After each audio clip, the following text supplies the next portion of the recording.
धन्यवाद देवी माननीय मुख्यमंत्री को जे कि बारंबार लेटर लिखि रिमाइंड करके गुड़ा कर धन्यवाद देवी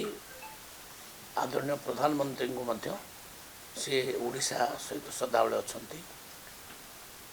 आम जो बंपर क्रॉप प्रोडक्शन है 2025 मसीह तेणु आमर प्राय 63 लाख मेट्रिक टन चाउल प्रोडक्शन है जो आम पाखे आहरी 7 लाख मेट्रिक टन ए भी चाउल अच्छी तो आम नवेदन करूँ से आम कथा शुणी आमको एप्रिल मास सुधा 2026 मसीहा एप्रिल मास सुधा 5 लाख मेट्रिक टन उषुना चाउल एवं 1 लाख मेट्रिक टन अरुआ चाउल से उठेबे तेणु आम आमर एमती 5 लाख मेट्रिक टन आमर उठीज आउ 1 लाख मेट्रिक टन जो रमें ऑक्शन करूँ बोली प्रस्तुत करूँ तुरंत ऑक्शन करदेबू ऑक्शन बेस प्राइस आमर रेडी होगा सेटापी टे डेरी होता तो ऑक्शन करके बिकिदेबू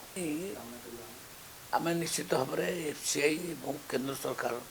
समस्त सहयोग नौचु एवं मु भावी चलित मास रही आमर प्रोडक्शन आम धरतु 28 लाख मेट्रिक टन आम निजर यूज हो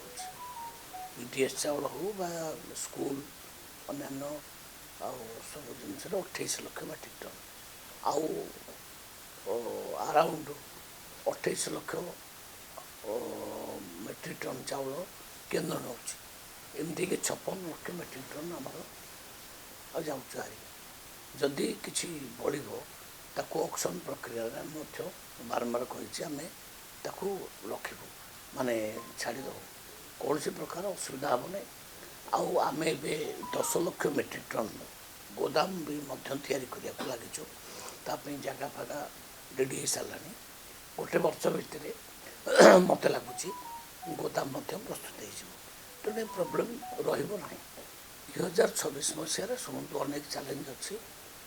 से चैलेंज को आम स्वीकार करें 2036 मसीहा सुधा राज्य को विकसित राज्य करने लक्ष्य रखिक आम कम कर भर सेंटर ऑफ एक्सीलेंस से गुड़ा करूँ अनेक जिला मानक चाउल एटीएम गोटे कर भुवनेश्वर सबू जिला मानक केमती चाउल एटीएम भी कर से कथा आम रखीचु लक्ष्य एवं चाउल को एक्सपोर्ट करने आम अनुमति देदेलु जो बंधु मैंने चाउल एक्सपोर्ट करेंगे 1:1 धान से ने एक्सपोर्ट करेंगे तार पूरा आगुरी से फैसिलिटी नाला अबिका पूरा फैसिलिटी दिगला से निजे मिलिंग करी निजे मार्केट रू चाउल धान किनीपर निजे मिलिंग करें निजे बाहर देश को बिकिपारे तो ये अनुमति आम देदेलु तेणु आगो चैलेंज बहुत अच्छी और साइंस एंड टेक्नोलोजी विभाग काम बहुत त्वरान्वित ढंग चली प्रत्येक जिला मानक गोटे गोटे प्रोजेक्ट आम करूँ भुवनेश्वर एक 100 साइंस सिटी आम करूँ 100 एकर जगह आम डिटेक्ट कर सारूँ चिन्हित कर सारूँ से गोटे साइंस सिटी रिसेंटली हम बायोटेक्नोलोजी आम जगह मागिचु से बायोटेक्नोलोजी को आम निश्चित भाव में बढ़ेबू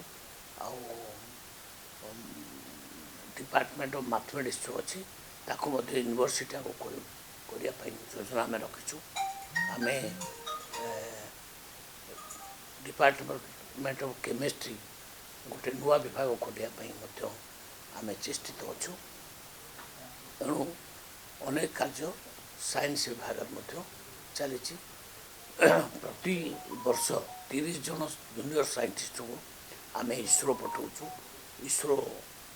से ट्रेनिंग नौ विभिन्न प्रकार ज्ञान आहरण कर कथा चली तेणु साइंस एंड टेक्नोलोजी एवं जोगान विभाग ये दुईटा डिपार्टमेंट आमर ठीक ढंग चली आम जो विजन अच्छी ଭିଜନକୁ ମଧ୍ୟ ଆମେ ମୁଖ୍ୟମନ୍ତ୍ରୀଙ୍କ ଆଗରେ ରଖିଛୁ। 3.5 ବର୍ଷ ଆଗକୁ ରହିଲା, 3.5 ବର୍ଷ ଭିତରେ କ'ଣ ଡେଭଲପମେଣ୍ଟ ଆମେ କରିବୁ ସେ ତାର ମଧ୍ୟ ଗୋଟେ ପ୍ଲାନ୍ ଆମେ ତିଆରି କରୁଛୁ।